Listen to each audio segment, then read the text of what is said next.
அன்புக்குரிய அறிமளம் கனவின் புனித சூசையப்பருடைய பங்கு மக்களே, திருவருகை காலத்தின் 3வது ஞாயிறை சிறப்பிக்க நாம் குழுமி வந்திருக்கிறோம்.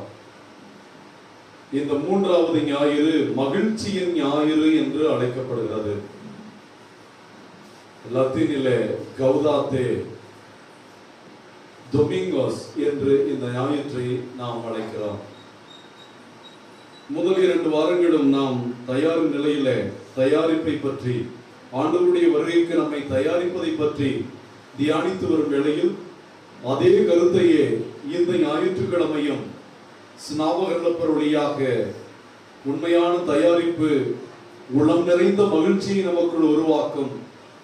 காத்திருக்கிறவர்கள், தேடுகிறவர்கள் தாங்கள் யாருக்காக காத்திருந்தோமோ அவரை சந்திக்கிற போதும், தேடுகின்ற பொருள் கிடைக்கிற போதும் மற்றற்ற மகிழ்ச்சி ஏற்படுவது போல ஆண்டவருடைய வருகையிலே உலகம் அனைத்தும் அக்களிக்கும் என்பதை சுட்டிக்காட்டும் விதமாக இந்த ஞாயிற்றுக்கிழமை மகிழ்ச்சியின் ஞாயிறாக.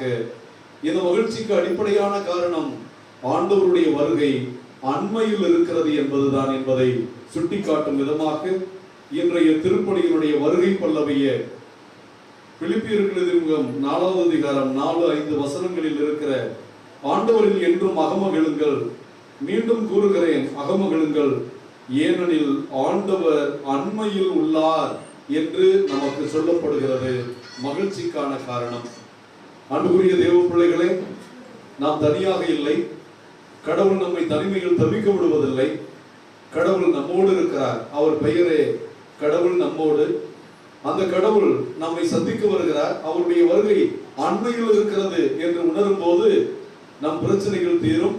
நம்முடைய கஷ்டங்களை தீர்க்க, பாவங்களை போக்க, நம்மை மீட்க வருகிற கடவுள் நம் உள்ளத்திலும் இல்லத்திலும் மகிழ்ச்சியின் கடவுளாக, மன நிறைவின் கடவுளாக, அமைதியின் கடவுளாக பிறக்க நாம் இந்த ஞாயிற்றுக்கிழமை வழிபாட்டில் உருக்கமாக ஜெபிப்போம்.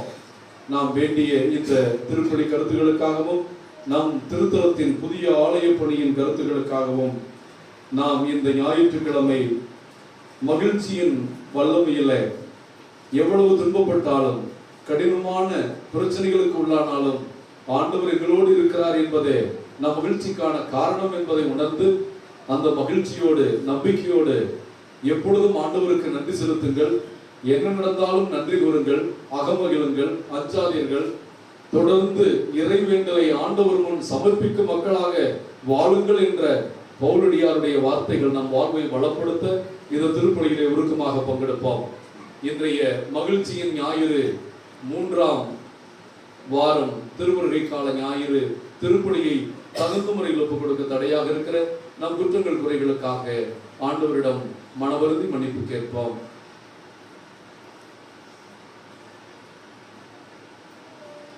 எல்லாம் வல்ல இறைவனிடமும்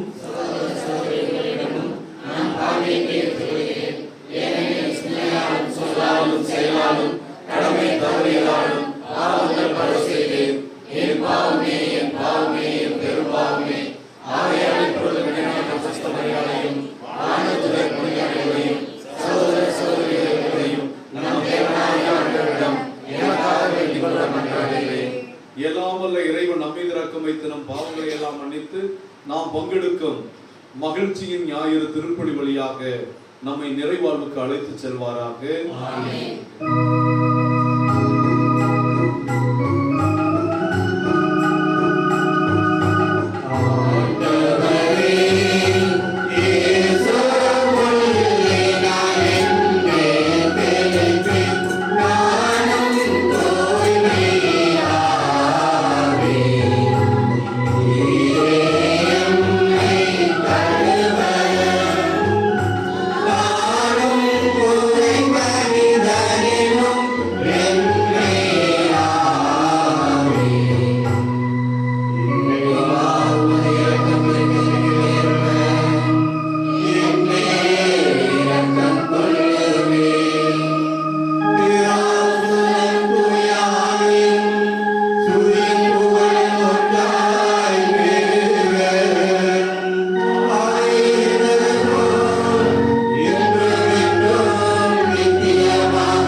இரக்கமுள்ள இறைவா, இயேசுவின் பிறப்பு பெருவிழாவை அவருடன் எதிர்பார்த்திருக்கும் மக்களை நீர் கனிவுடன் கண்ணோக்குகின்றீர்.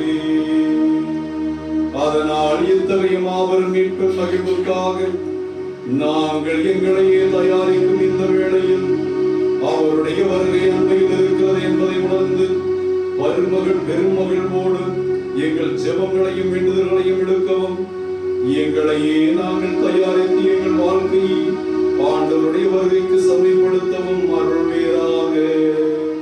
உம்மோடு பரிசுத்த ஆவியின் ஐக்கியத்தில் இறைவனாய் என்றென்றும் வாழ்ந்து ஆட்சி செய்கிறீர்களான திருமகனாகிய இயேசு கிறிஸ்து வழியாக உம்மை மன்றாடுகிறோம்.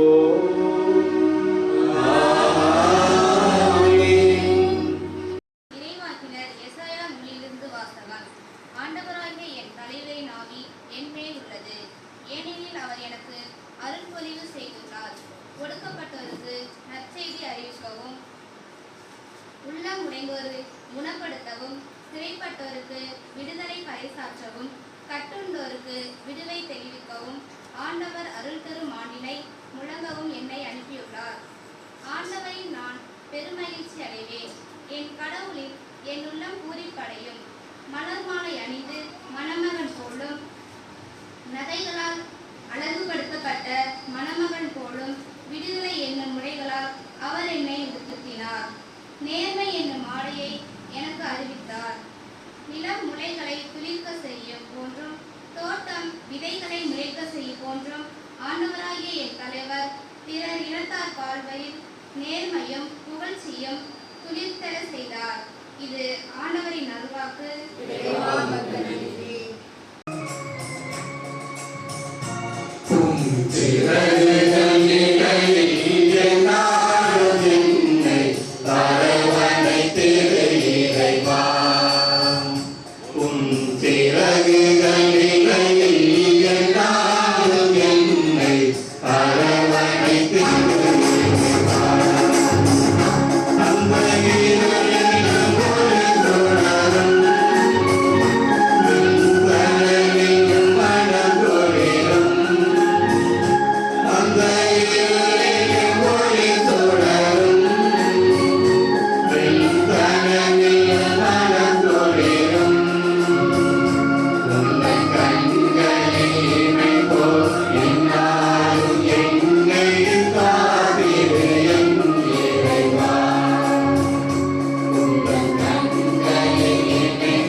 இரண்டாம் வாசகம். நம் ஆண்டவர் இயேசு கிறிஸ்து வரும்போது கடவுள் உங்களுடைய உள்ளம், ஆன்மா, உடல் அனைத்தையும் காப்பாராக. திருத்தூதர் பவுல் தெசலோனிக்கே எழுதிய முதல் திருமுகத்தில் இருந்த வாசகம், அதிகாரம் 5, இறை வார்த்தைகள் 16 24 முடிய. சகோதர சகோதரிகளே, எப்பொழுதும் மகிழ்ச்சியாக இருங்கள், இடைவிடாது இறைவனிடம் வேண்டுங்கள், எல்லா சூழ்நிலையிலும் நன்றி கூறுங்கள். உங்களுக்காக கிறிஸ்து இயேசு வழியாய் கடவுள் வெளிப்படுத்திய திருவுளம் இதுவே. தூய ஆவியின் செயல்பாட்டை தடுக்க வேண்டாம், இறை வாக்குகளை புறக்கணிக்க வேண்டாம், அனைத்தையும் சீர்தூக்கி பாருங்கள், நல்லதை பற்றி கொள்ளுங்கள், எல்லா வகையான தீமைகளையும் விட்டு விலகுங்கள். அமைதி அருளும் கடவுள் தாமே உங்களை முற்றிலும் தூய்மையாக்குவாராக. அவரே நம் ஆண்டவர் இயேசு கிறிஸ்து வரும்போது உங்களுடைய உள்ளம், ஆன்மா, உடல் அனைத்தையும் குற்றமின்றி முழுமையாக காப்பாராக. உங்களை அழைக்கும் அவர் நம்பிக்கையுரியவர், அவர் இதை செய்வார். இது ஆண்டவர் அருள்வாக்கு. அனைவரும் எழுந்திருக்கும்.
ஒடுக்கப்பட்டோருக்கு நற்செய்தி அறிவிக்க ஆண்டவர் என்னை அனுப்பியுள்ளார். அல்லேலூயா. அல்லேலூயா, அல்லேலூயா, அல்லேலூயா, அல்லேலூயா. ஆண்டவர் உங்களோடு இருப்பாராக.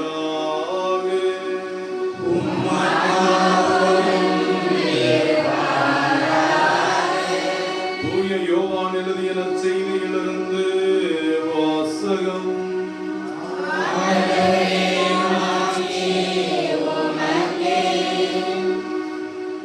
யோவான் நற்செய்தி அதிகாரம் 1, இறை வார்த்தைகள் 6-8, 19-28 வரை. கடவுள் அனுப்பிய ஒருவர் இருந்தார். அவர் பெயர் யோவான். அவர் சான்று பகருமாறு வந்தார். அனைவரும் தம் வழியாக நம்புமாறு அவர் ஒளி குறித்து சான்று பகர்ந்தார். அவர் அந்த ஒளி அல்ல, மாறாக ஒளியை குறித்து சான்று பகர வந்தவர். எருசலேமில் உள்ள யூதர்கள் குருக்களையும் லேவியர்களையும் யோவானிடம் அனுப்பி, நீர் யார் என்று கேட்டபோது அவர், நான் மெசியா அல்ல என்று அறிவித்தார். இதை அவர் வெளிப்படையாக கூறி மறுக்காமல் ஒப்புக்கொண்டார். அப்போது, அப்படியானால் நீர் யார்? நீர் எலியாவா என்று அவர்கள் கேட்க, அவர், நான் அல்ல என்றார். நீர்தாம் வரவேண்டிய இறைவாக்கினரோ என்று கேட்டபோதும் அவர் இல்லை என்று பதில்மொழி கூறினார். அவர்கள் அவரிடம், நீர் யார்? எங்களை அனுப்பியவரிடம் நாங்கள் மறுமொழி சொல்லியாக வேண்டும். எனவே உம்மை பற்றி என்ன சொல்லுகிறீர் என்று கேட்டார்கள். அதற்கு அவர், ஆண்டவருக்காக வழியை செம்மையாக்குங்கள் என பாலை நிலத்தில் குரல் ஒன்று கேட்கிறது என்று இறைவாக்கினர் எசையா உரைத்தது என்னை பற்றியே என்றார். பரிசேயரால் அனுப்பப்பட்ட அவர்கள் அவரிடம், நீர் மெசியாவோ எலியாவோ வரவேண்டிய இறைவாக்கினரோ அல்லவென்றால் ஏன் திருமுழுக்கு கொடுக்கிறீர் என்று கேட்டார்கள்.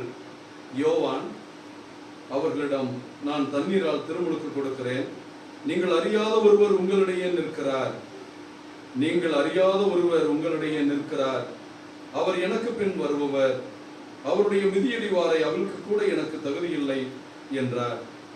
இவை யாவும் யோர்தான் ஆற்றுக்கு அக்கறையில் உள்ள பெத்தானியாவில் நிகழ்ந்தது. அங்குதான் யோவான் திருமுழுக்கு கொடுத்துக் கொண்டிருந்தார். இது ஆண்டவரின் அருள்வாக்கு.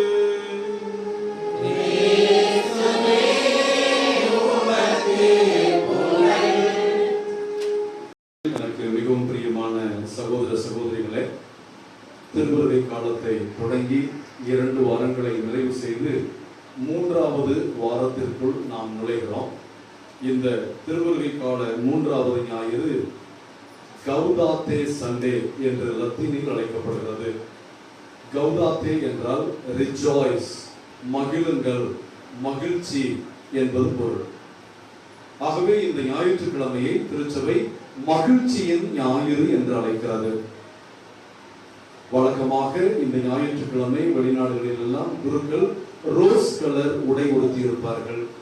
நம்மிடம் இல்லாததனால் நாம் இந்த வயலட்டையே உடுத்திக் கொள்கிறோம். எப்பொழுதும் ரோஸ் அல்லது பிங்க் என்பது மகிழ்ச்சியின் அடையாளமாக இருக்கிறது. இந்த திருவருகை காலத்திலே இந்த ஞாயிற்றுக்கிழமை மட்டுமல்ல, தவ காலத்திலும் 4வது ஞாயிற்றுக்கிழமை லெட்டாரே சண்டே, எருசலேமின் மீது நம்பிக்கை கொண்ட மக்களே அகமகிழுங்கள், உங்கள் மீட்பு அண்மையில் உள்ளது என்று ஆண்டவருடைய உயிர்ப்பை குறித்து அவர்களுக்கு அறிவித்து மகிழ்ச்சியாக இருக்க சொல்லுகின்றதை பார்க்கிறோம். ஆக இந்த மகிழ்ச்சியின் ஞாயிறை கொண்டாடுகிற போது நம்முடைய சூழலை சற்று சிந்தித்து பார்ப்போம். கடந்த 8-9 மாதங்களாக கொரோனா பெருந்தொற்றினால் உலகம் அச்சத்திலும் உறவுகளை இழந்தும், எனக்கு தெரிந்து நிறைய குடும்பங்கள் தங்களுடைய தந்தையர்களை, தாய்மார்களை, தங்களுடைய பிள்ளைகளை இழந்து போயிருக்கிறார்கள். ஏன் தன்னுடைய கணவனை கூட கொரோனா தொற்றிலே அவர்கள் இழந்து போய் மிகவும் வருத்தத்தில் வாழ்கிறார்கள். இத்தனை ஆண்டுகளாக இன்பமாக இறைவனுடைய பிறப்பை குடும்பமாக கொண்டாடியவர்கள் தங்கள் குடும்பத்து உறுப்பினர்கள் இந்த ஆண்டு இறந்து போனதனால், இந்த பெருந்தொற்று எதிர்பார்க்கப்படாத ஒன்றாக அவர்கள் உயிரை எடுத்ததனால் அவர்கள் எப்படி மகிழ்ச்சியாக இருக்க முடியும்?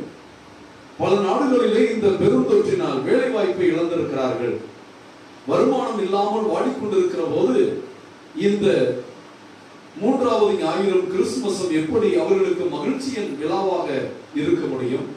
இப்படி நம் வாழ்க்கையில நாமும் பல வேளைகளில நம் பிள்ளைகள் பள்ளிக்கு போக முடியாமல், நம்முடைய குடும்பங்களிலே தொழில் செய்கிறவர்கள், வேலை செய்கிறவர்களுக்கு பெரிய பிரச்சனை வந்து தொழில் விருத்தி இல்லாமல், வருமானம் இல்லாமல் வாடிக்கொண்டிருக்கிற பல்வேறு சூழ்நிலைகளை பார்க்கிற போது நம்முடைய உள்ளத்திலே இந்த மகிழ்ச்சியின் ஞாயிறு மட்டுமல்ல, மக்களுக்கெல்லாம் மற்றற்ற மகிழ்ச்சியை கொண்டு வந்த ஆண்டவருடைய பிறப்பு கிறிஸ்துமஸை கூட நாங்கள் எப்படி மகிழ்ச்சியாக கொண்டாடுவது என்ற பெரிய கேள்வி இருக்கிறது.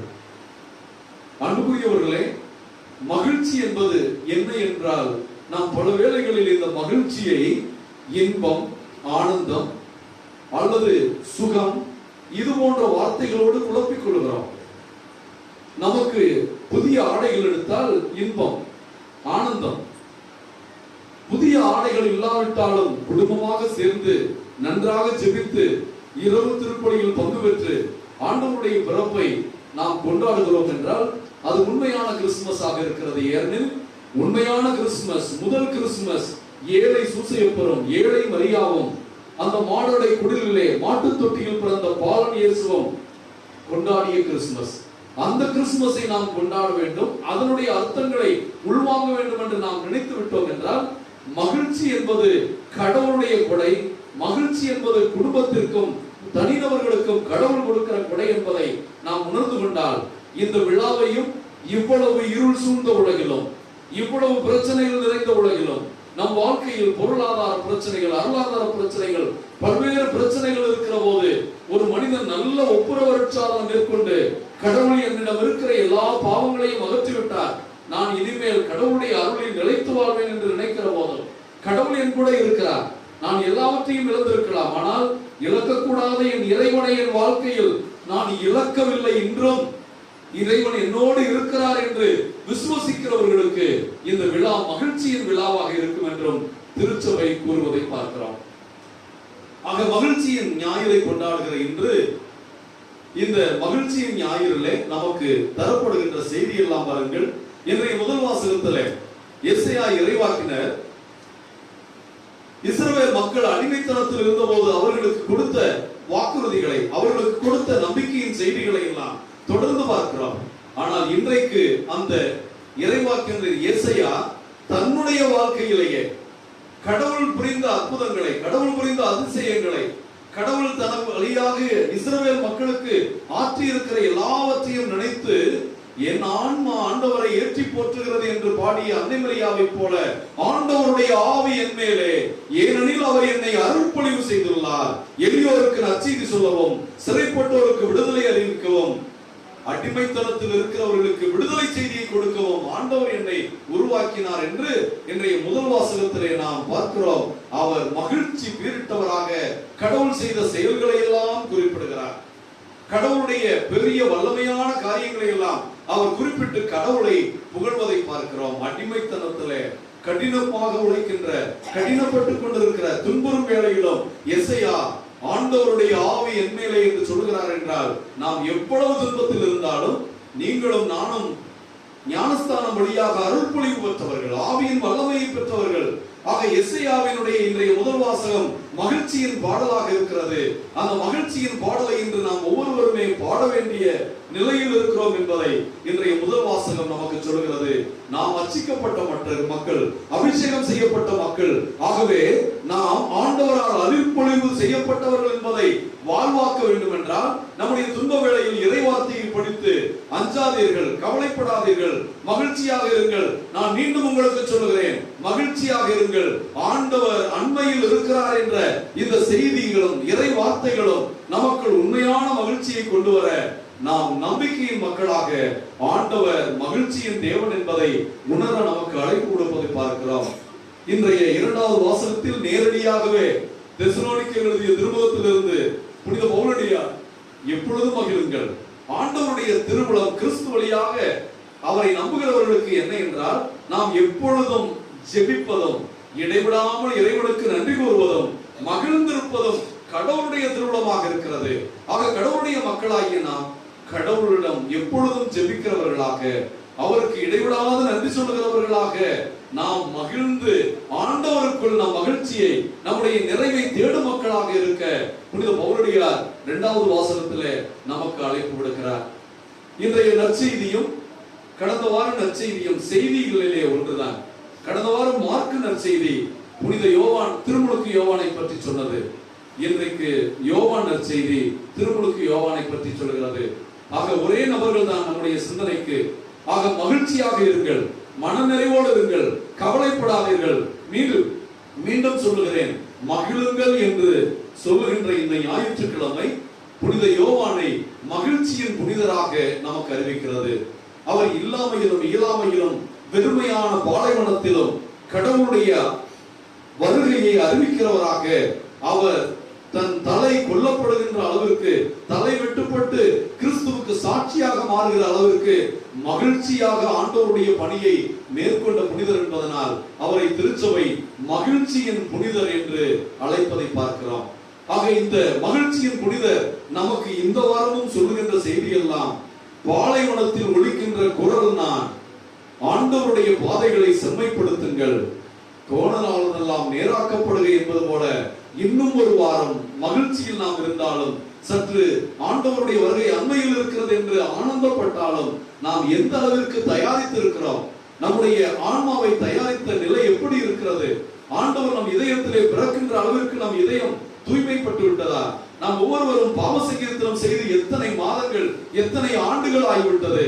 அப்படி நாம் செய்த பாவ சங்கீர்த்தனம் கூட எவ்வளவு உன்னதமானது, எவ்வளவு உண்மையானது, எவ்வளவு ஆழமானது, எவ்வளவு முழுமையானது என்பதையெல்லாம் தியானிக்கக்கூடிய வாரமாக இந்த வாரத்தை நாம் எடுத்தால்தான் அடுத்த வாரம் கிறிஸ்துமஸுக்கு முந்தைய வாரமாகவும் கிறிஸ்துமஸுக்கான தயாரிப்பு வாரமாகவும் நாம் உள்ளே நுழைய முடியும் என்பதனால் இந்த வாரங்களிலே நாம் கிடைக்கின்ற வாய்ப்பை அல்லது நாம விரும்பி வந்து பாவ சங்கீர்த்தனம் செய்ய வந்தால் கிராமங்களிலோ இங்கோ இந்த வாய்ப்பை பயன்படுத்தி நல்ல பாவ சங்கீர்த்தனம் செய்து கொள்ளவும் இந்த வாரத்திலே ஒரு நாள் அல்லது வருகின்ற ஞாயிற்றுக்கிழமை தியானமாக அறிவித்து அன்று நம்மையே நாம் தயாரிக்கின்ற ஒரு மேலான நாளாக ஆண்டவருடைய வருகைக்கு நம்மை தயாரித்து நம் வீடுகளை பலகாரம் செய்வதை உடை வாங்குவதை இதையெல்லாம் நாம் கவனமாக செய்கிறோம். ஆனால் நம் ஆன்மா அழுக்கப்பட்டு கிடக்கிறது. அதற்கு ஒரு ஆன்மீக உடை உடுத்த பாவ சங்கீர்த்தனம் என்ற அருட்சாதனம் வழியாக அந்த ஆன்மாவை ஆண்டவருடைய இரத்தத்தினால் கழுவி தூய்மைப்படுத்தி அவர் பிறக்கின்ற குடிலாக மாற்ற நாம் அழைக்கப்படுகிறோம் என்பதை உணர்ந்து கொள்ள இந்த ஞாயிறு நமக்கு அழைப்பு விடுக்கிறது. அன்புக்குரியவர்களே, மீண்டும் சொல்லுகிறேன், மகிழுங்கள் என்று சொல்லுகின்ற இந்த ஞாயிற்றுக்கிழமை புனித யோவானை மகிழ்ச்சியின் புனிதராக நமக்கு அறிவிக்கிறது.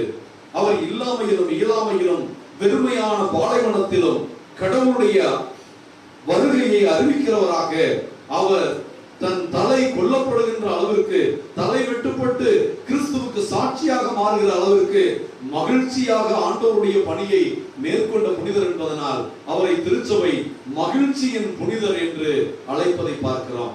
ஆக இந்த மகிழ்ச்சியின் புனிதர் நமக்கு இந்த வாரமும் சொல்லுகின்ற செய்தி எல்லாம் பாலைவனத்தில் ஒலிக்கின்ற குரல் நான், ஆண்டவருடைய பாதைகளை செம்மைப்படுத்துங்கள், கோணலாளரெல்லாம் நேராக்கப்படுக என்பது போல இன்னும் ஒரு வாரம் மகிழ்ச்சியில் நாம் இருந்தாலும் சற்று ஆண்டவருடைய வருகை அண்மையில் இருக்கிறது என்று ஆனந்தப்பட்டாலும் நாம் எந்த அளவிற்கு தயாரித்து இருக்கிறோம், நம்முடைய ஆன்மாவை தயாரித்த நிலை எப்படி இருக்கிறது, ஆண்டவர் நம் இதயத்திலே பிறக்கின்ற அளவிற்கு நம் இதயம் தூய்மைப்பட்டு விட்டதா, நாம் ஒவ்வொருவரும் பாவ சங்கீர்த்தனம் செய்து எத்தனை மாதங்கள் எத்தனை ஆண்டுகள் ஆகிவிட்டது, அப்படி நாம் செய்த பாவ சங்கீர்த்தனம் கூட எவ்வளவு உன்னதமானது, எவ்வளவு உண்மையானது, எவ்வளவு ஆழமானது, எவ்வளவு முழுமையானது என்பதையெல்லாம் தியானிக்கக்கூடிய வாரமாக இந்த வாரத்தை நாம் எடுத்தால்தான் அடுத்த வாரம் கிறிஸ்துமஸுக்கு முந்தைய வாரமாகவும் கிறிஸ்துமஸுக்கான தயாரிப்பு வாரமாகவும் நாம் உள்ளே நுழைய முடியும் என்பதனால் இந்த வாரங்களிலே நாம் கிடைக்கின்ற வாய்ப்பை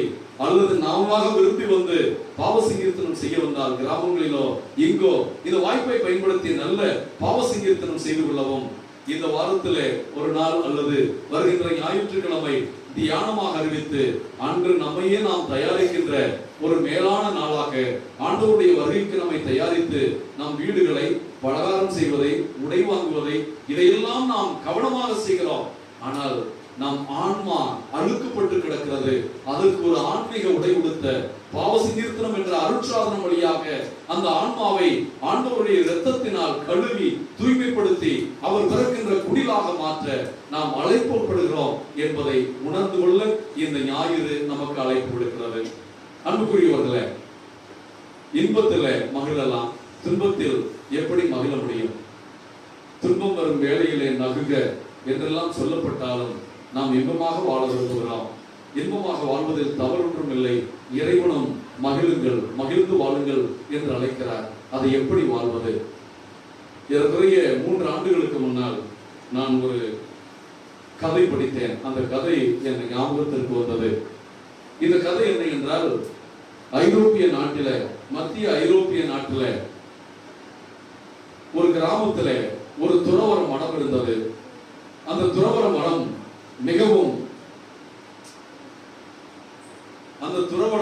மிகவும் ஆன்மீகமயமானது.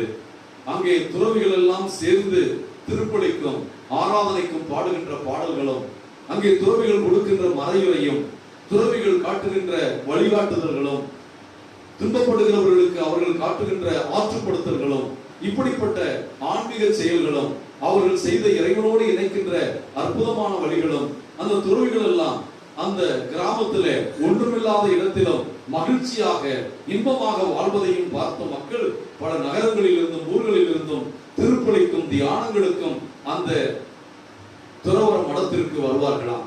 அவ்வளவு பிரசித்தி பெற்ற அந்த மடமாக அது அந்த ஆஸ்திரிய நாட்டின் கிராமத்திலே இருந்து கொண்டிருந்தது. அந்த மடத்தினுடைய தலைவரும் துறவிகளும் ஆண்டவருக்குள் தங்கள் மகிழ்ச்சியை கண்டு அந்த மகிழ்ச்சியை இல்லாதவர்களுக்கு கொடுத்து, இந்த உலகத்தில் வாழ்கிறவர்கள் வீடு இல்லையே, நிலம் இல்லையே, கார் இல்லையே, பைக் இல்லையே, பணம் இல்லையே, இப்படி பல்வேறு கவலைகளோடு வருகிறவர்களுக்கு அவையெல்லாம் இல்லை, இல்லாமல் கடவுளும் மிகவும் பிரசித்தி பெற்று விளங்கிய மடம். அந்த மடத்தினுடைய தலைவர் மடாதிபதி அவர் எப்போதும் அதற்கு பக்கத்தில் இருக்கிற ஒரு அருமையான காட்டுக்குள் அவர் உல்லாசமாக அல்லது நடைபயணமாக உடற்பயிற்சிக்காகவும் தியானத்திற்காகவும் அந்த காட்டுக்குள் செல்வது வழக்கம். அப்படி ஒரு நாள் அவர் போய்கொண்டிருந்த போது அந்த காட்டின் இடையே ஒரு சிறிய குடிசை இருப்பதை பார்க்கிறார். அது பெரிய வீடு அல்ல, ஒரு ஷெல்டர் போல இருக்கிறது. அதற்குள் என்ன இருக்கிறது என்று பார்க்க இந்த துறவி போகிறார். அங்கே ஒரு யூத ரபி முழந்தால் படியிட்டு ஜெபித்துக் கொண்டிருக்கிறார். அங்கே சென்று இவர் தன்னை அறிமுகப்படுத்திக் கொள்கிறார். பக்கத்து ஊரில் இருக்கிற மடத்தினுடைய தலைவர் நான் என்றெல்லாம் சொல்லி அறிமுகப்படுத்த இவர்கள் நண்பர்களாகி விடுகிறார்கள். ஒரு சில நாட்கள் அந்த காட்டுக்குள் இருந்த ரபி தன்னுடைய நாட்டிற்கு சென்று விடுவார். எப்பொழுதெல்லாம் அவர் கடவுளுடைய வல்லமை தேவையோ அப்பொழுதெல்லாம் இந்த காட்டிலே வந்து அவர் தனிமையிலே தியானம் செய்வார். இப்படி அந்த துறவி அந்த ரபி நாட்டுக்குள் போய்விட பல காலங்கள் ஆகிறது. இந்த காலங்களிலே இந்த ஆஸ்திரிய நாட்டின் கிராமத்தில் இருந்த மடமானது, துறவர மடமானது, அங்கு இருந்த கிறிஸ்தவ துறவிகள் எல்லாம் இன்பம் மறந்து போகிறார்கள், மிக வருத்தத்தில் இருக்கிறார்கள், சோகத்தில் இருக்கிறார்கள். அவர்கள் அழகான பாடல்களை பாடி ஆண்டவரை திருப்திப்படுத்துவதை, ஆழமான விசுவாசத்தோடு ஜெபிப்பதை விட்டுவிட்டார்கள். இதனால் அவர்கள் தங்கள் வாழ்க்கையில் மகிழ்ச்சி இழந்தார்கள். அங்கே அருமையான பாடல்களும் ஆண்டவரை துதிக்கின்ற நல்ல மறைவுரைகளும் நல்ல வழிகாட்டுதல்களும் இல்லாததனால் அங்கு மக்கள் வருவதும் இல்லாமல் போக மக்களுடைய வருகை குறைய அந்த மடமானது மகிமை இழந்து போனது. அது இருந்த மகிமையை முற்றிலும் இழந்து போனது. அங்கே துறவிகள் ஒருவரை ஒருவர் குறை சொல்ல தொடங்கினார்கள், ஒருவரை ஒருவர் குற்றம் சாட்ட தொடங்கினார்கள். அவர்களுக்கிடையே மன ஒற்றுமை இல்லை. துறவர மடத்தின் தலைவருக்கு எதிராக அதன் உறுப்பினர்கள் எல்லாம் சண்டை போட்டுக் கொண்டிருந்தார்கள். இப்படிப்பட்ட சூழ்நிலையில் என்ன செய்வது என்று தெரியாத அந்த மடத்தினுடைய துறவர தலைவர் என்ன செய்யலாம் என்று யோசிக்கும் போது காட்டுக்குள் சென்று அந்த குடிசையில எழுதி வைத்து வந்தார். ரவி, நீங்கள் மறுபடியும் காட்டுக்குள் வரும்போது எனக்கு தெரிவியுங்கள், நாங்கள் உங்களை பார்க்க வேண்டும் என்கிறார். அங்கே வந்த துறவி ஒரு காட்டுவாசியிடம் சொல்லி அனுப்புகிறார், ரவி காட்டுக்கு வந்து விட்டார். இந்த செய்தியை கேட்டவுடன் இந்த மட தலைவர் அங்கே காட்டுக்குள் ஓடுகிறார். அங்கே போய் ரவி முழந்தால் படியிட்டு ஜெபித்துக் கொண்டிருக்கும் போது அவரை பல ஆண்டுகளுக்கு பின்பு சந்தித்த மகிழ்ச்சியில் தன்னுடைய நட்பை வெளிப்படுத்த கட்டி தழுவி ஆற அவரிடம் சொல்லுகிறார், என் இதயத்திலே பெரிய கனமான சுமையோடு ஆழ்ந்த வருத்தத்தோடு நான் இங்கு வந்திருக்கிறேன். என் இதயத்தை புரிந்து கொள்கிற ஒரு மனிதர் நீங்கள் துறவி, ஆகவே உங்களிடம் என் பிரச்சனைகளை சொல்ல வந்திருக்கிறேன் என்று சொன்னபோது என்ன பிரச்சனை என்று அந்த ரவி கேட்கிறார். அப்பொழுது இவர் சொல்லுகிறார், என்னுடைய மடமானது ஏதோ ஒன்றை தொலைத்து விட்டது. என்னுடைய துறவர மடத்தில் நாங்கள் ஒன்றை தொலைத்து விட்டோம், ஒன்று காணாமல் போய்விட்டது. அதனால் எங்களிடம் மகிழ்ச்சி இல்லை, எங்களிடம் நிறைவு இல்லை, எங்களை தேடி மக்கள் வரவில்லை, எங்களுடைய கடவுளுடைய செய்தியை கேட்க யாரும் வரவில்லை, எங்கள் மனம் பழைய மகிமையை இழந்து போய்விட்டது, இதற்கு நாங்கள் என்ன செய்வது என்று தெரியவில்லை என்று சொல்ல அந்த ரவி கேட்டுக்கொண்டு ஜெபித்துக் கொண்டிருந்தவராக, உங்களுடைய வருத்தமும் உங்களுடைய கஷ்டமும் எனக்கு புரிகிறது, ஆனால் உங்களுக்கு ஒரு விடுதலை கொடுக்கிற, ஒரு மீட்பு கொடுக்கிற எனக்கு ரகசியம் என்னிடம் இருக்கிறது. நீங்கள் மறுபடியும் உங்களுடைய மனத்தை மகிமையுள்ளதாக மாற்றக்கூடிய ஒரு ரகசியம் என்னிடம் இருக்கிறது என்று அந்த ரவி சொல்ல, இந்த துறவர மட தலைவர் அந்த ரகசியத்தை எனக்கு சொல்லுங்கள் என்று கேட்கிறார். அந்த ரவி சொல்லுகிறார், இந்த ரகசியத்தை நான் உங்களுக்கு சொல்லுகிறேன், ஆனால் ஒரு கண்டிஷன், இந்த ரகசியத்தை நீங்கள் யாருக்கும் சொல்லக்கூடாது, இது உங்களோடே இருக்க வேண்டும் என்ற கண்டிப்போடு அந்த ரகசியத்தை சொல்லுகிறார். உங்கள் துறவர மடத்தில் இருக்கிற ஒரு துறவிதான் மெஸ்ஸியா என்கிறார். உங்கள் துறவர மடத்தில் இருக்கிற துறவிகளில் ஒருவர் தான் கடவுளுடைய மகன் மெஸ்ஸியா என்ற அந்த ரகசியத்தை அவரிடம் சொல்லிவிடுகிறார். இதை கேட்டவுடன் இந்த துறவிக்கு, துறவர மட தலைவருக்கு பயங்கர ஆனந்தம், பயங்கர மகிழ்ச்சி. ஆகவே இதை யாரிடமும் சொல்லக்கூடாது என்ற நிலையிலே அதை உள்ளுக்குள் அடக்கி வைக்க முடியாமல் தன்னுடைய மடத்திற்கு திரும்பி வருகிறார். வந்தவுடன் தன்னுடைய துணைத் தலைவர், மடத்தினுடைய உதவி தலைவரை அழைக்கிறார். அப்பொழுது அந்த தலைவர், என்ன இப்படி மகிழ்ந்து கொண்டிருக்கிறீர்கள், உங்கள் கால் தரையிலே இல்லையே, இவ்வளவு ஆனந்தமாக இருக்கிறீர்களே, என்ன காரணம் என்று சொல்ல, எனக்கு ஒரு ரகசியம் தெரியும், ஆனால் அதை உங்களுக்கு சொல்ல முடியாது, ரவி இதை யாருக்கும் சொல்லக்கூடாது என்று சொல்லி இருக்கிறார் என்று சொல்கிறார். ஆனால் அந்த உதவி தலைவர் கேட்பதாக இல்லை. நம்முடைய துறவற மடத்தில் உங்களிடம் இருக்கிற மகிழ்ச்சி எல்லாருக்கும் வர வேண்டும் என்று நினைத்தால், எல்லாரும் மகிழ்ச்சியாக வாழ நீங்கள் விரும்பினால் இந்த ரகசியத்தை எனக்கு சொல்லித்தான் ஆக வேண்டும் என்று உதவி தலைவர் கேட்கிறார். அப்பொழுது மட தலைவர் சொல்லுகிறார், நான் உனக்கு சொல்லுகிறேன், ஆனால் நீ யாருக்கும் சொல்லக்கூடாது, இதை உன்னோடு வைத்துக் கொள்ள வேண்டும். அப்படி நீ ஒத்துக்கொண்டார் இவரும் சத்தியமாக நான் யாரும் சொல்ல மாட்டேன், எனக்கு மட்டும் சொல்லுங்கள் என்று சொல்ல அந்த ரகசியத்தை அவரிடம் சொல்லுகிறார். நம்முடைய மடத்தில் இருக்கிற துறவிகளில் ஒருவர் தான் மெசியா என்ற இயேசுவாம். அவர் நம் மதத்திலேயே இருப்பதால் நாம் அதை யார் என்று கண்டுகொள்ள முடியாது. ஆனால் இந்த ரகசியத்தை தெரிந்து கொண்ட நீ இதை யாருக்கும் சொல்லக்கூடாது, இது என்னுடைய கண்டிப்பான கட்டளை என்று மட தலைவர் சொல்கிறார். இதை கேட்ட உதவி தலைவர் அந்த மடத்திலே உள்ளே போய் கொண்டிருக்கிறார். அங்கே சமையல் அறையில இவருடைய நண்பர் துறவி சமைத்துக் கொண்டிருக்கிறார். அவர் இவரை பார்த்து, என்னையாய் சிடுமுஞ்சி போல் இருப்பாய், உன் முகத்திலே எல் போட்டாலும் வெடிக்காது, இவ்வளவு இருக்கிற நீ இன்று ஒரே மகிழ்ச்சியாக இருக்கிறாயே, என்ன காரணம் என்று சொல்ல அவர் சொன்னார், எனக்கு தெரியும் என்ன காரணம், அந்த ரகசியமும் எனக்கு தெரியும், ஆனால் உனக்கு சொல்ல முடியாது. அப்படி நான் சொல்லிவிட்டால் அந்த ரகசியத்தை நான் மீறியதாக நம் மட தலைவருக்கு நான் கொடுத்த வாக்குறுதியை, அவருடைய கண்டிப்பை மீறிய குற்றவாளியாகி விடுவேன் என்று சொல்ல, அவர் நண்பர் என்பதனால் எப்படியோ பேசி கட்டாயப்படுத்தி அவரிடம் எனக்கு மட்டும் சொல், நான் யாருக்கும் சொல்ல மாட்டேன் என்று அந்த நண்பர் துறவியும் அதை பெற்றுக் கொள்கிறார். அவர் பெற்றுக்கொண்டு அவர் மகிழ்ச்சியிலே திளைக்கிறார். நாம் கற்பனை பண்ணி கொள்ளலாம், அங்க இருக்கிற மற்ற 40 துறவிகளும் என்ன செய்திருப்பார்கள் என்று. இப்படியே இந்த செய்தியானது ஒரு சில நாட்களுக்குள் எல்லா துறவிகளுக்கும் தெரிந்து விட்டது. ஆனால் எல்லா துறவிகளுக்குமே தெரியாது இது எல்லாருக்கும் தெரியும் என்று. ஒவ்வொரு துறவியும் ஒரு துறவியிடம் இதை சொல்லி அவர் இன்னொருவருக்கு சொன்னதனால் ஒவ்வொரு துறவிக்குள்ளும் அந்த மெசியா நானா என்ற சந்தோஷமும், அல்லது அந்த மெசியா இன்னொருவரா என்ற தேடுதலும் அவர்களுக்குள் உருவானது. ஆகவே இந்த துறவிகள் என்ன செய்ய ஆரம்பித்தார்கள் என்றால், இதோ இவர் இவ்வளவு இரக்கமுள்ள துறவி, எல்லாருக்கும் உதவி செய்கிறார், இவர் மெசியாவாக இருக்கலாம், இவர் யாரிடமும் கோபப்படுவதில்லை, இவர் எப்பொழுதும் மன்னிக்கிறவராக இருக்கிறார், ஒருவேளை இவர் மெசியாவாக இருக்கலாம். அவர் பாருங்கள், அடுப்பாங்கரையிலேயே சமைத்து போட்டு நம்ம எல்லாம் வயிறார சோறு போடுகிறார், இவர் மெசியாவாக இருக்கலாம் என்று இந்த துறவிகள் இதுவரை குற்றம் சாட்டிக் கொண்டிருந்தவர்கள், ஒருவரை ஒருவர் திட்டிக் கொண்டிருந்தவர்கள், அவர்களிடம் இருக்கிற நல்லதை பார்க்க ஆரம்பித்தார்கள், அதை பாராட்ட ஆரம்பித்தார்கள். ஆனால் இவர்களுக்கும் இவர் நல்லவர் என்றாலும் இவரிடம் இந்த குற்றமும் இருக்கிறதே, இந்த குறையும் இருக்கிறதே என்று நினைத்து அவர்களால் யார் அந்த மெசியா என்பதை மட்டும் கணிக்க முடியாததனால் இவர்கள் மெசியாவை தேடுவதிலேயே இவர்கள் ஒற்றுமையானார்கள், ஜெபிக்க தொடங்கினார்கள், ஆனந்தமாக பாடத் தொடங்கினார்கள், மகிழ்ச்சியான கீதங்களை பாடி திருப்பலி நிறைவேற்றி நல்ல மறைவுரை கொடுக்க தொடங்கினார்கள். அந்த மெசியாவை எங்களுக்கு காட்டும் ஆண்டவரே என்று கேட்டார்கள். அதனுடைய வெளிப்பாடு மக்கள் அந்த மடத்திற்கு வர தொடங்கினார்கள். அந்த மடம் அறிய பழைய மகிமையையும் கலையையும் பெற்றது.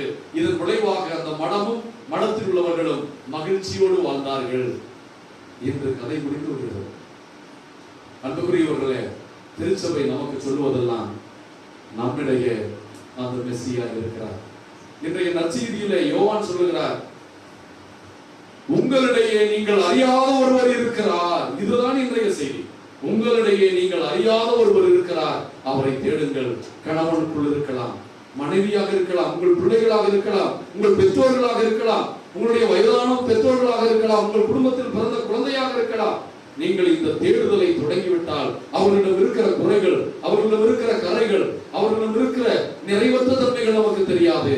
நாம் நிறைவை காண்கிறவர்களாக, மற்றவர்களுடைய உண்மையான நிறைவை கண்டு ஆண்டவர் இயேசு குறைகளோடு வாழ்கின்ற நம் மத்தியிலே மகிழ்ச்சியை கொடுக்க, அமைதியை கொடுக்க, கிருபையை கொடுக்க, வாஞ்சையை கொடுக்க வருகின்றவர்கள். அந்த வருகையிலே இயேசுவை தேடி நாம் இயேசுவை எல்லாரிலும் கண்டு இன்புற்று வாழ இந்த மகிழ்ச்சியின் ஞாயிறு நமக்கு அழைப்பு கொடுக்கிறது. மகிழ்ச்சி பரிசுத்த ஆவியின் கொடை. எதுவுமே இல்லாத நிலையிலும் நாம் நிறைவாக நிம்மதியாக வாழ முடியும். இறைவன் நம்மோடு இருக்கிறார், நமக்கு கவலை என்ன? நான் உங்களோடு இருக்க யார் உங்களுக்கு எதிராக இருக்க முடியும் என்று சொன்ன ஆண்டவருடைய பிரசன்னம் தான் நாம் மகிழ்ச்சியாக வாழ்வதற்கு அடிப்படையான காரணம் என்பதை உணர்ந்து அந்த மகிழ்ச்சியை கடந்த வரப்போகிற 2 வாரங்களும் தேடுவோம். கிறிஸ்துமஸ் அன்று ஆண்டவர் நமக்கு அந்த மகிழ்ச்சியை, நிறைவை, அமைதியை கொடையாக வழங்குவார். ஆமென்.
நம்மை தேடி வந்த கடவுள் நம்மை விட்டு விடாதவராக இருக்கிறார். அவர் மீண்டும் மகிமையோடு வருவேன் என்று வாக்களித்திருக்கிறார். அவர் வருகை அண்மையில் உள்ளது என்பதை நினைத்து மகிழ்ந்து இந்த மகிழ்ச்சியின் ஞாயிறை கொண்டாடுகிற நாம் நம் திருச்சபை தலைவர்களுக்காக, திருத்தந்தை, ஆயர்கள், குருக்கள், துறவரத்தார் இவர்கள் அனைவரும் மகிழ்ச்சியின் கருவிகளாக மாபரன் இயேசுவின் பிறப்பையும் அவருடைய போதனைகளையும் எல்லா மக்களுக்கும் மகிழ்ச்சியூட்டும் நற்செய்தியாக அறிவித்து மகிழ்ச்சியின் கருவிகளாக மாற ஆசீர்வதிக்க ஜெபிப்பான். நம்முடைய பங்கையும் திருத்தலத்தையும் நம்முடைய புதிய ஆலய பணியையும் அதற்கு இடையூறாக இருக்கிற சாத்தானுடைய தூதர்களான எல்லோரையும் அதற்கு உரிய காரியங்களை செய்யாமல் இருக்கிறவர்களையும் ஆண்டவரை நீர் தொட்டு ஆசீர்வதியும். வல்லமை மிக்க கனவின் புனித சூசையப்பருக்கு ஜூபிலி ஆண்டை கொண்டாட நீர் கொடுத்திருக்கிற கிருபைக்காக நன்றி செலுத்துகிறோம். இந்த ஆண்டை திருத்தந்தை அவர்கள் புனித சூசையப்பர் யூபிலி ஆண்டு என்று அறிவித்திருக்கிறார்கள். இந்த யூபிலி ஆண்டில் இந்த திருத்தலம் எழுப்புதல் பெறவும், இந்த திருத்தல மக்கள் எல்லா பங்குகளுக்கும், எல்லா பங்கு மக்களும் இதை நோக்கி வரப்போகிற இந்த சூழலிலே நாம் அனைவரும் சாட்சிகளாக சூசையப்பருடைய அருளை நாம் எல்லோரும் கண்டுகொண்டு வருகிற போது நாம் கண்டுகொள்ளவும், நம்முடைய மக்களிடம் இருக்கிற மனக்குறைகள், பிரச்சனைகள், மனக்கசப்புகள் நீங்கி நம் பங்கு மக்கள் ஒன்றுபடவும், மனதளவிலே உள்ளத்தளவிலே ஆண்டவருக்குள் ஒன்றுபட்டு வாழவும், நல்ல ஒப்புரவு உருவாகவும், எல்லா கிராமங்களிலும் ஒற்றுமை ஓங்கி இருக்கவும், அவர்கள் கிறிஸ்தவர்கள் என்பதனால் கிறிஸ்துவுக்காக, அன்னைக்காக, சூசையப்பருக்காக திருக்குடும்பமாக மாறக்கூடிய பங்காக இது திகழவும், ஆண்டவர் எல்லாருக்கும் ஆசீர்வாதங்களை கொடுக்கவும், நம்மை மகிழ்ச்சி இல்லாமல் வாழச் செய்கின்ற எல்லா காரணிகளையும், நோய்கள், பேய்கள், பொருளாதார சீரழிவுகள், பிள்ளைகளுடைய படிப்பு கெட்டு போயிருக்கிற நிலைகளை எல்லாம் ஆண்டவர் மாற்றி அக்களிப்பையும் அகமகிழ்வையும் இந்த கிறிஸ்துமஸ் விழாவோடு செய்து புதிய ஆண்டை புனித சூசையப்பருடைய யூபிலி ஆண்டு மகிழ்ச்சியான ஆண்டாக அவருடைய தந்தையினுடைய இதயத்தோடு நம்மை ஆதரிக்கிற, தந்தையின் இதயத்தோடு நம்மை அன்பு செய்கிற சூசையப்பருடைய அருளை வாழ நம் ஜெபங்களை வல்லமையுள்ள தேவன் ஏற்று ஆசீர்வதிப்பாராக. ஆமென். காணிக்கை பாடல் பக்கம் 123, பாடல் எண் 241. பக்கம் 123, பாடல் எண் 241.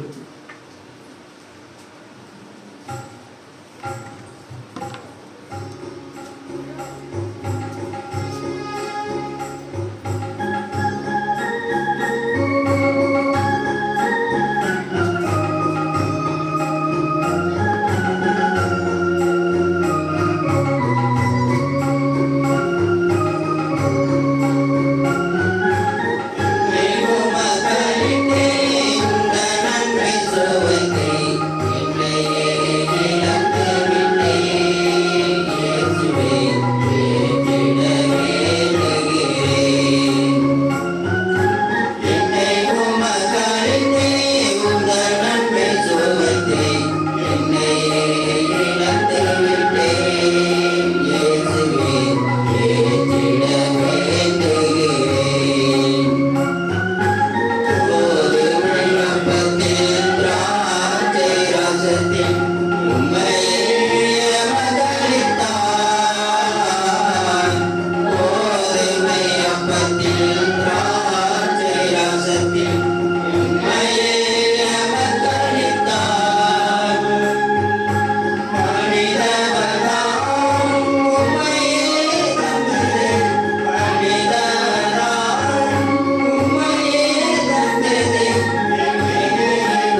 இந்த மகிழ்ச்சியின் ஞாயிறு திருப்பலி எல்லாம் உள்ள தந்தையாகிய கடவுளுக்கு ஏற்றதாகும்படி ஜெபியுங்கள்.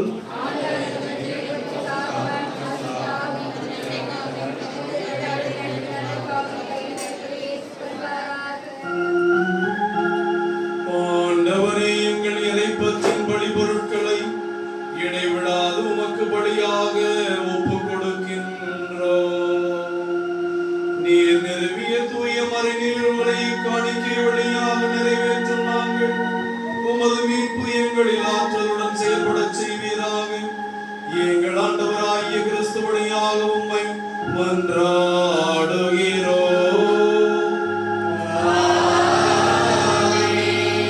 ஆண்டவர் உங்களோடு இருப்பாராக.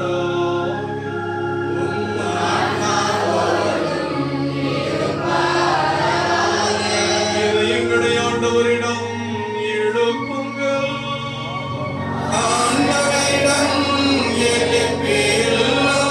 நம் தேவனாகிய ஆண்டவருக்கு நன்றி கூறுவோம்.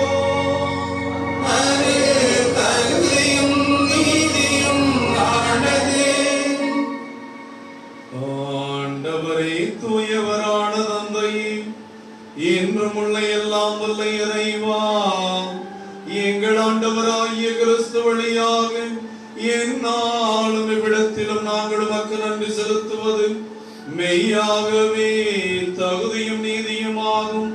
எங்கள் கடமையும் மீட்புக்குரிய செயலுமாகும். இறைவாக்கினர் அனைவரின் திருவுரைகள் கிறிஸ்துவை முன்னறிவித்தன. சொல்லற்கரிய அன்புடன் கண்ணித்தாய் அவரை தம் திருவயிற்றில் தாங்கினார். அவர் வரவிருக்கிறார் என யோவான் அறிவித்தார். வந்தபின் அவரை சுட்டிக்காட்டினார். நாங்கள் விழிப்போடு வேண்டுவதையும் அக்களித்து மகிழ்ந்து தமது புகழ் பாடுவதையும் அவர் காணும் பொருட்டு தமது மீட்பின் வரைபொருளை முன்னரே மகிழ்வுடன் எதிர்பார்த்திருக்கவும் நமக்கு அருளியுள்ளார். ஆகவே வானதூதர் முதன்மை வானதூதரோடும் அரியணையில் அமர்வோர் தலைமை தாங்குவோர் வான் படைகளின் அணிகள் அனைவரோடும் சேர்ந்து நாங்கள் உமது மாட்சிமையை புகழ்ந்து பாடி ஒரே குரலாய் பாடுவதாவது.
ஆண்டவரே, நீர் மெய்யாகவே தூயவர், தூய்மை அனைத்துக்கும் ஊற்று. ஆகவே உடைய பரிசுத்த ஆவியை பொழிந்து காணிக்கைகளை தூய்மையாக்க உம்மை வேண்டுகிறோம். இவ்வாறு எங்கள் ஆண்டவர் இயேசு கிறிஸ்துவின் உடலும் இரத்தமுமாக இவை எங்களுக்கு மாறுவதாக. அவர் பாடுபட உளங்கணிந்து நம்மை கையளித்த போது வணக்கத்துக்குரியதும் திருக்கரங்களால் அப்பத்தை எடுத்து தந்தையாகிய கடவுளுக்கு நன்றி செலுத்தி அதை தம் சீடர்களுக்கெல்லாம் கொடுத்து அவர் கூறியதாவது: அனைவரும் இதிலிருந்து பெற்று உண்ணுங்கள், ஏனெனில் இது உங்களுக்காக கையளிக்கப்படும் என் உடல்.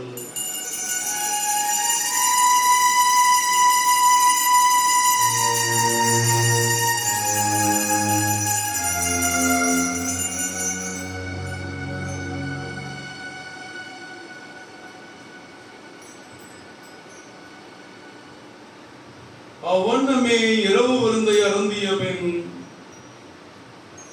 வணக்கத்துக்குரியதும் திருக்கரங்களால் கிண்ணத்தை எடுத்து மீண்டும் உமக்கு நன்றி கூறி தம் சீடர்களுக்கெல்லாம் கொடுத்து அவர் கூறியதாவது, அனைவரும் இதிலிருந்து பெற்று பருகுங்கள். ஏனெனில் இது புதிய நிலையான உடன்படிக்கைக்குரிய என் இரத்தத்தின் கிண்ணம். இது பாவ மன்னிப்புக்கென்று உங்களுக்காகவும் பலருக்காகவும் சிந்தப்படும். இதை என் நினைவாக செய்யுங்கள்.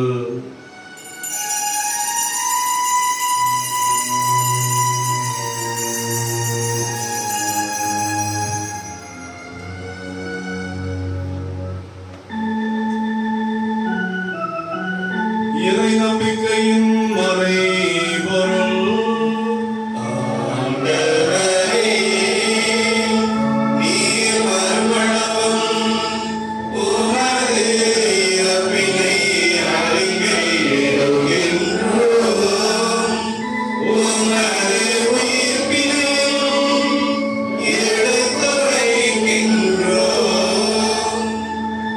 ஆகவே ஆண்டவரே, நாங்கள் கிறிஸ்துவின் இறப்பையும் மீட்பையும் நினைவு கூர்ந்து வாழ்வதற்கும் இந்த அப்பத்தையும் மீட்பளிக்கும் கிண்ணத்தையும் ஒப்புக் கொடுக்கிறோம்.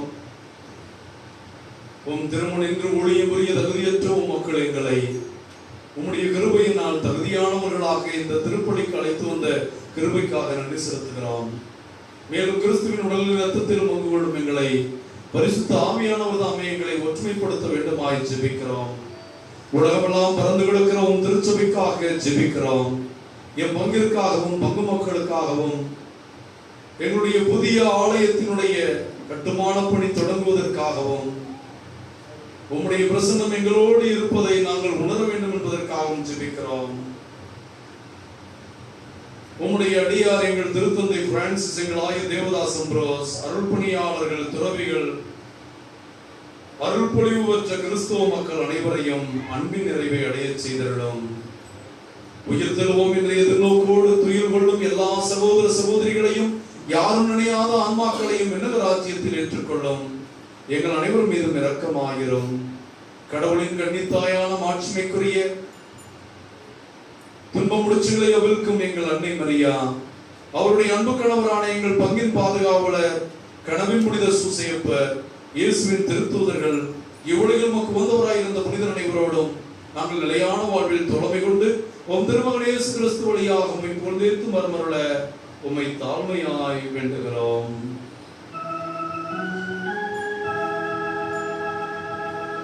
இவர் வழியாக இவரோடு இவரில் எல்லாம் வல்ல இறைவனாகிய தந்தையே, தூயாவின் ஒன்றிப்பில் எல்லா புகழும் ஆட்சியும் என்றென்றும் உமக்கு உரியதே.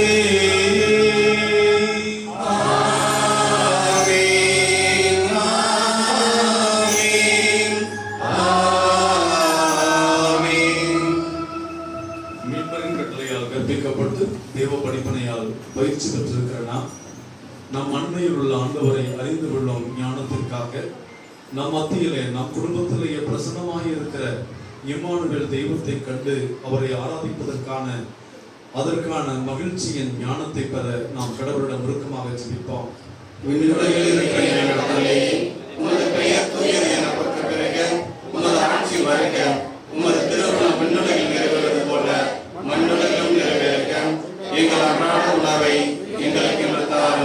எங்களுக்கு எதிராக குற்றம் செய்வோரை நாங்கள் மன்னிப்பது போல எங்கள் குற்றங்களை மன்னியும். எங்களை சோதனைக்கு உட்படுத்தாதையும் தீமையிலிருந்து விடுவித்தருளும். ஆண்டவரை தீமை அனைத்திலிருந்தும் எங்களை விடுவித்து எங்கள் வாழ்நாளில் அமைதியையும் மகிழ்ச்சியையும் கனிவோடு அருளும் மன்றாடுகிறோம். உமது இரக்கத்தின் உதவியால் நாங்கள் பாவத்தில் இருந்து எப்போதும் விடுதலை பெற்று யாதொரு கலக்கமின்றி நலமாயிருப்போமாக. நாங்கள் எதிர்நோக்கி இருக்கும் பேரின்பத்துக்காகவும் எம் மீட்பராகிய இயேசு கிறிஸ்துவின் வருகைக்காகவும் காத்திருக்கின்றோம். ஆண்டவராகிய இயேசு கிறிஸ்துவே, அமைதியை உங்களுக்கு விட்டுச் செல்கிறேன், என் அமைதியை உங்களுக்கு தருகிறேன் என்றும் சீடர்களுக்கு வாக்களிக்கிறேன். எங்கள் குற்றங்கள், குறைகள், பாவங்களை பாராமல் நாங்கள் மீது கொண்டிருக்கிற ஆழமான விசுவாசத்தையும் நீர் எங்களுக்காக இந்த ஆண்டை எங்கள் பாதுகாவலர் கனவின் புனித சூசையப்பருடைய யூபிலி ஆண்டாய் அறிவிப்பதற்கு செய்த ஏற்பாட்டிற்காகவும் நாங்கள் நன்றி கூறுகிறோம். மது திருவுளத்தை ஏற்ப அமைதியும் ஒற்றுமையும் எங்களுக்கு அளித்தருள்வீராக. என்றென்றும் வாழ்ந்து ஆட்சி செய்கின்றவர் நீரே. ஆண்டவர் இயேசு கிறிஸ்துவின் அமைதி உங்கள் அனைவரோடும் இருப்பதாக.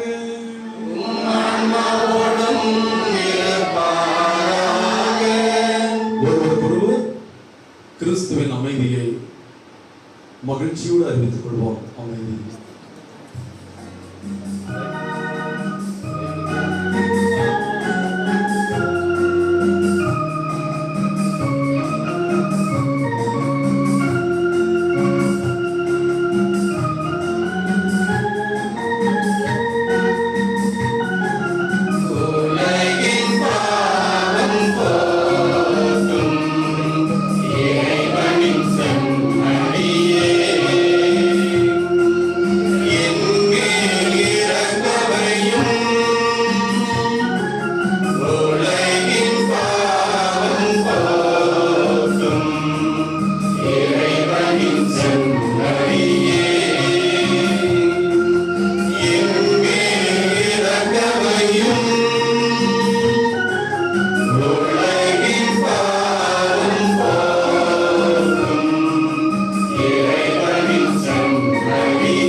இதோ இறைவனின் செம்மறி, இதோ உலகின் பாவங்களை போக்குகிற நம் ஆண்டவர், மகிழ்ச்சியின் காரணமாக இருக்கிறவர், இவர் அண்மையில் இருக்கிறார் என்று ஸ்நாபகர் மகிழ்ச்சியின் புனித சுட்டிக்காட்டினார். அதுதான் அவருடைய பெரிய மகிழ்ச்சியாக இருந்தது. ஏதோ உலகின் பாவங்களை போக்கும் செம்மறி என்று இயேசுவை கண்டதும் அவருக்கு சான்று பகிர்ந்ததும், இயேசுவை கண்டுகொள்ளவும் அவருடைய சாட்சிகளாகவும் வாழ்வதே நம் வாழ்வின் மற்றற்ற மகிழ்ச்சி என்பதை உணரக்கூடிய ஞானத்தை தருகின்ற கடவுளுடைய திருவிருந்தில் கலந்து கொள்கிற நாம் அனைவரும் பேர் பெற்றோர்.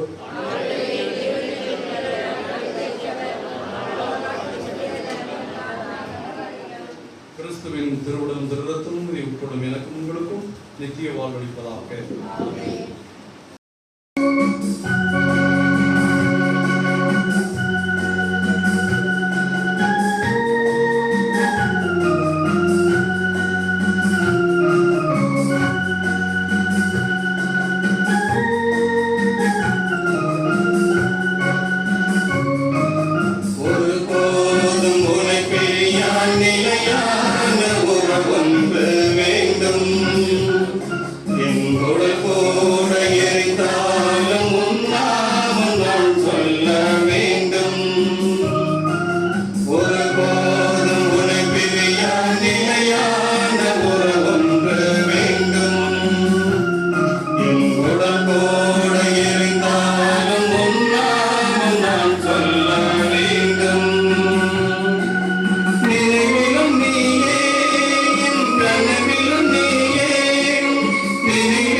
நீயே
பாதை முன்னே நீதானே சென்றாய், உன்னோடு நான் வாழுவேன். ஒருபோதும் உன்னை பிரியா நிலையான உறவொன்று வேண்டும். என் உடல் கூட எரிந்தாலும் உன்னாமம் நான் சொல்ல வேண்டும். ஒருபோதும் உன்னை பிரியா நிலையான உறவொன்று வேண்டும். என் உடல் கூட எரிந்தாலும்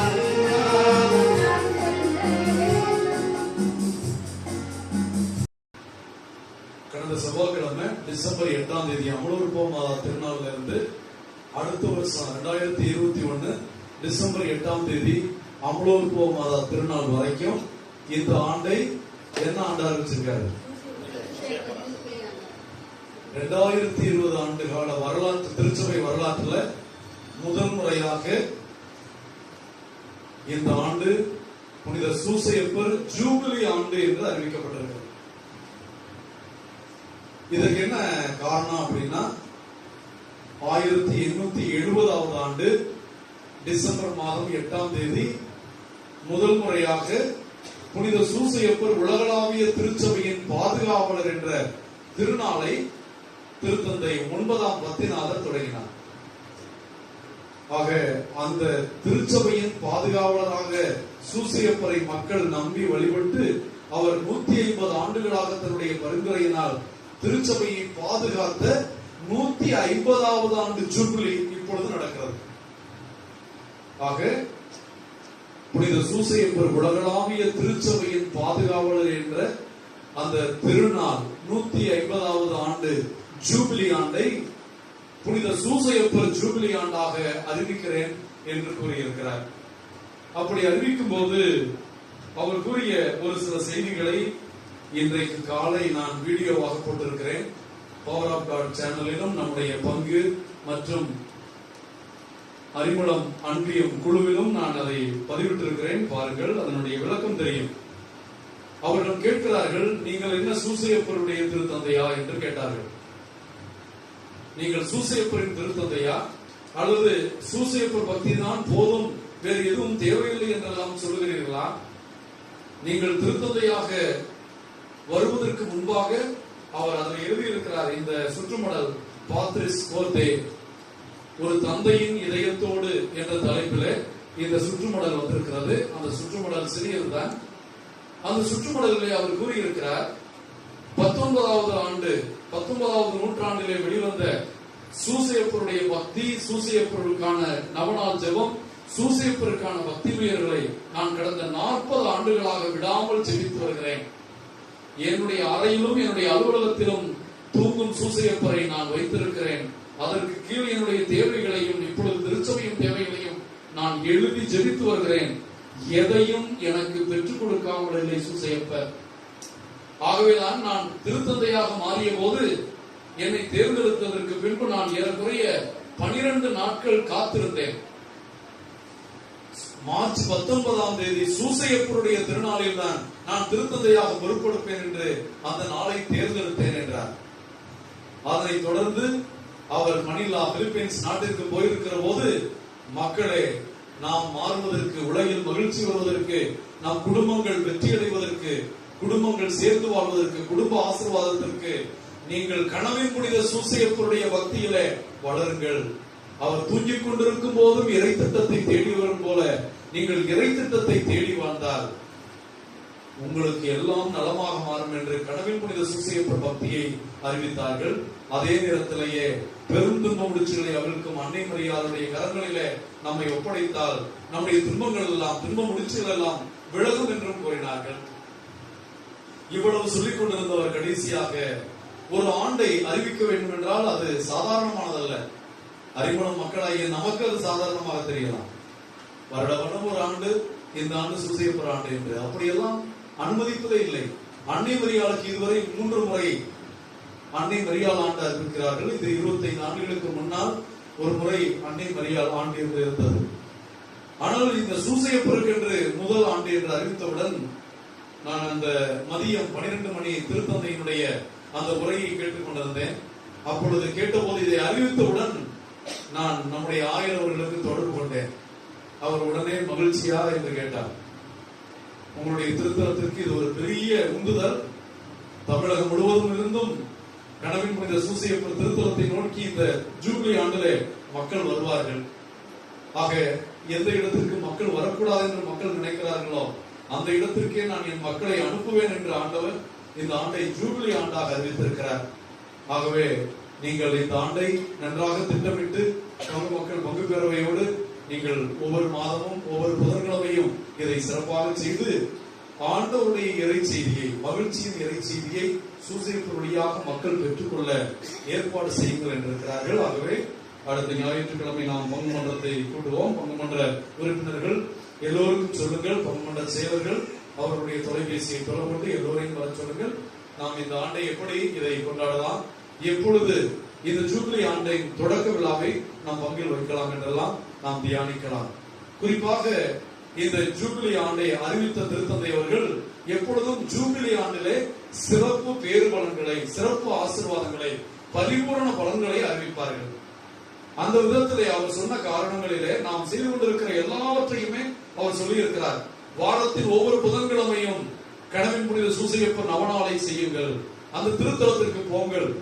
மாதத்தின் 19ஆம் தேதி திருத்தலத்திற்கு செல்லுங்கள், அங்கே நடக்கின்ற அந்த சூசையப்பர் திருநாள் என்று இந்த ஜெபத்தை மேற்கொள்ளுங்கள். மே மாதம் 1ஆம் தேதி சூசையப்பர் திருத்தலத்திற்கு செல்லுங்கள். அது இல்லாமல் திருக்குடும்ப திருவிழாவின் போது சூசையப்பர் திருத்தலத்திற்கு செல்லுங்கள்.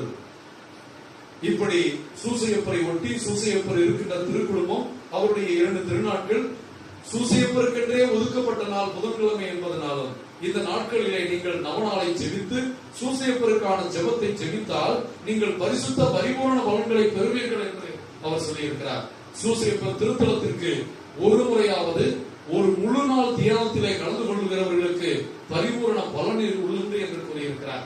ஆகவே இதையெல்லாம் மனதில் வைத்து நம்முடைய திருத்தலத்திலே இந்த ஜூபிலி ஆண்டை நாம் வெவ்வேறு விதங்களில் எளிமையாக ஆனால் ஆன்மீக விதத்திலே அருமையாக செய்ய ஆண்டவர் அருள் புரிய வேண்டும் என்று நாம் ஜெபிப்போம். நன்றி கூறி மன்றாடுவோமாக.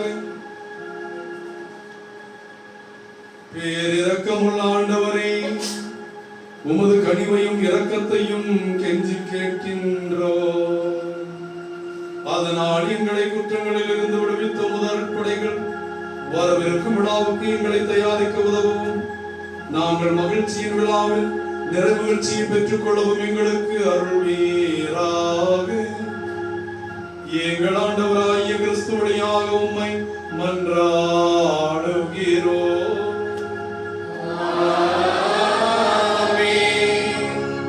ஆண்டவர் உங்களோடு இருப்பாராக.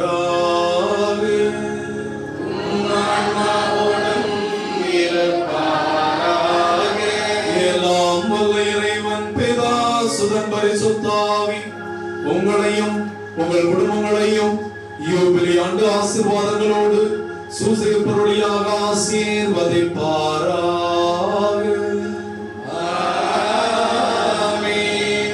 கனவின் புனித சூசையப்பருடைய யூபிலி ஆண்டு திருவிருகை காலம் 3ஆம் ஞாயிறு திருப்பலி முடிந்துவிட்டது. மகிழ்ச்சியோடு இல்லம் செல்வோம். இறைவா உமக்கு நன்றி.